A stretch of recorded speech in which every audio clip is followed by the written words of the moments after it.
Basketball season is finally here, and the Hoosiers were eager to get on the floor on Sunday for their exhibition matchup against the Northern Alabama Lions.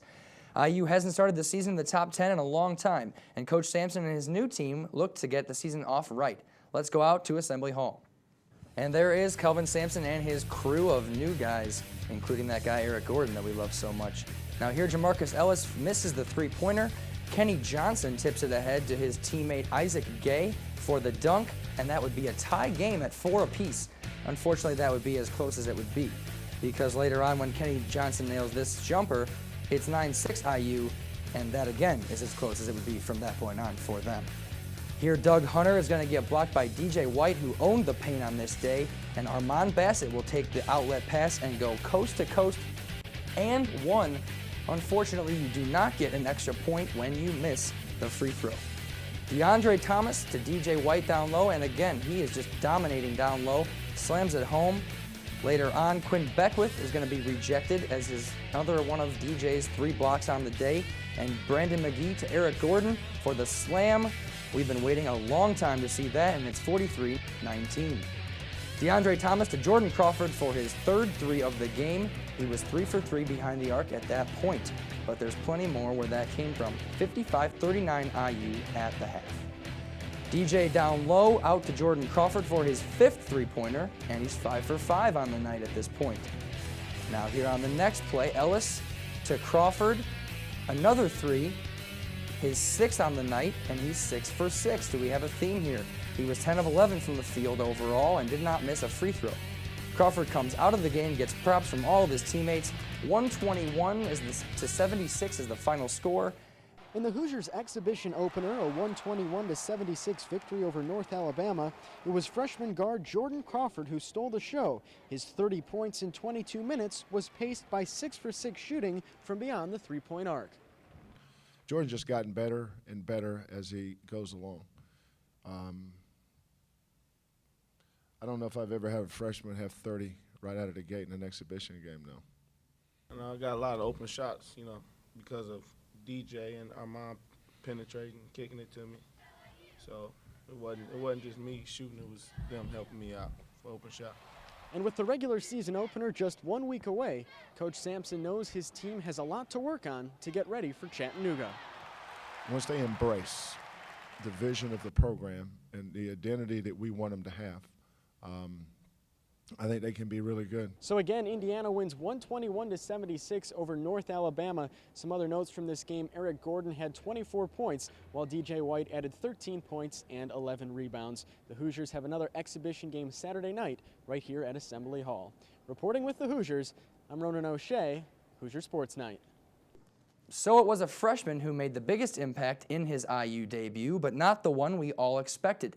Jordan Crawford scored 30 points in this one, going 10 of 11 from the floor and connecting on all 6 of his three-point attempts, as I previously mentioned. DJ White finished with 13 points and 11 boards while adding 3 blocks. New players on the team accounted for 88 of the Hoosiers' 121 points, and the team shot 60% from the field.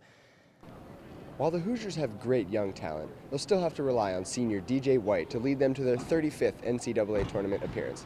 Last season, DJ was the only player to start all 32 games, averaging 13.8 points a game and being named second team All-Big Ten. I like the fact that DJ had 6 assists and no turnovers. You can tell he's really gotten better at handling double teams. Whether as the focus of the offense or as a role player, DJ is ready to play any part necessary to ensure the team's success. Play go inside to DJ. But in a lot of instances, DJ will have to be a decoy.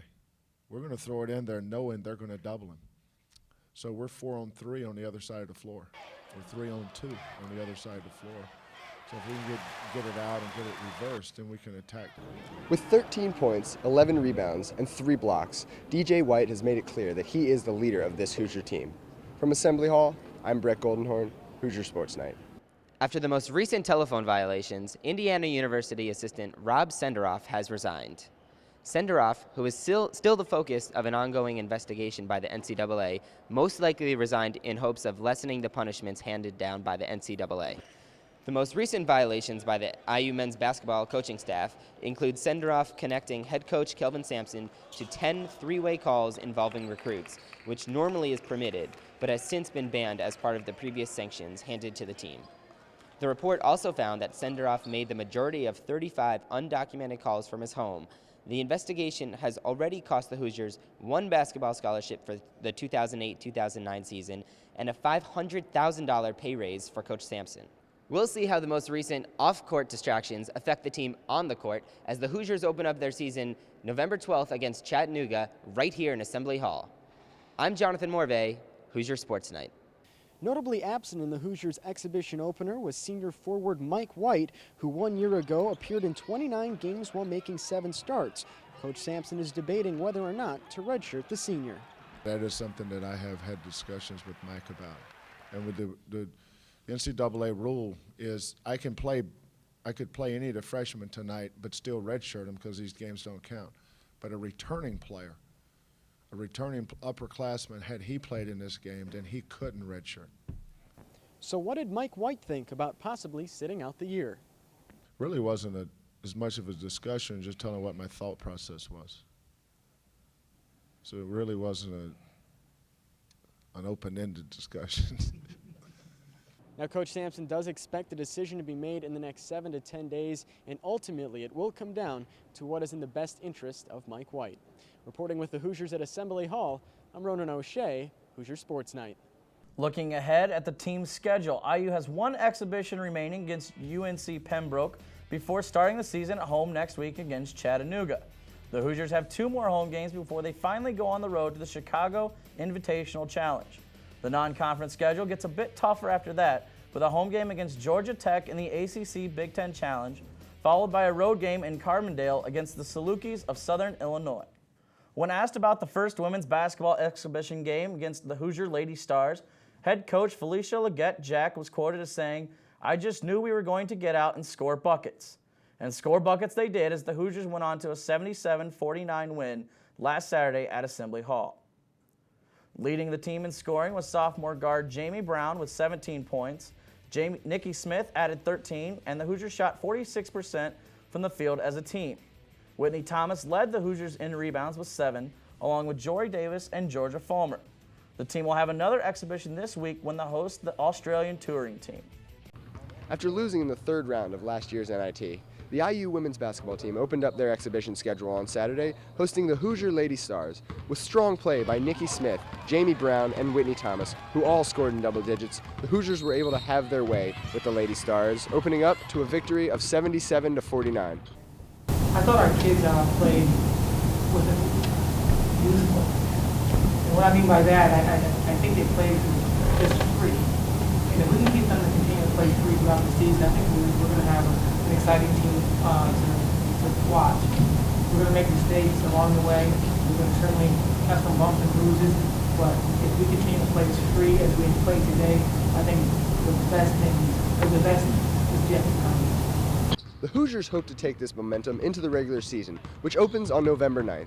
From Assembly Hall, I'm Brett Goldenhorn, Hoosier Sports Night. Right now, we've had that freshman day. That freshman day is over. There's no more freshmen, sophomore, seniors, or juniors. It's just Indiana women's basketball. While Indiana will rely on veterans like Nikki Smith, Kim Roberson, and Whitney Thomas, the Hoosiers know that the play of the team's 6 freshmen will be a crucial part of their success this season.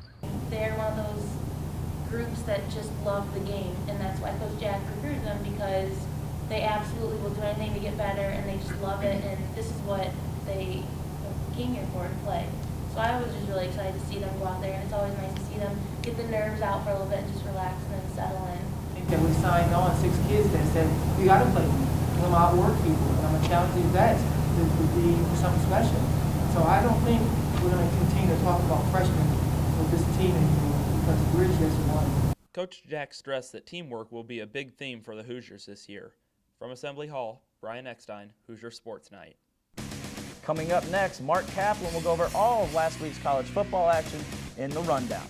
And if you're just joining us, we'll recap the football team's 6th win of the season one more time last weekend against Ball State. Stay tuned, you're watching Hoosier Sports Night.